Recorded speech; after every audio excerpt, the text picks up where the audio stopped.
How to save Canva design as PDF. Hello everyone, welcome to this channel. I'm Emily and I'm here to help you out today. So without any delay, let's get started. So first of all, launch the Canva application on your device over here and make sure that you're logged into your account.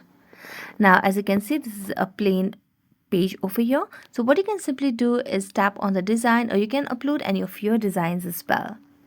Now, as I tap on one of the designs that I would like to convert or save as PDF, then all I have to do is just make necessary edits over here with this design. After that, what you can simply do is tap on this upload button or this download options over here. Then here you can see the option of download. So tap on download.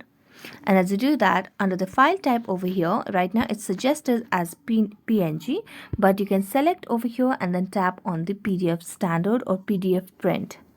Then tap on download, and as you tap on download, make sure that you have the stable Wi-Fi connection on a device, and if not your Wi-Fi connection, you can switch to a cellular data as well. And all you have to do is, now you can see this file has been saved as a PDF. So thank you so much for watching this video. See you next time.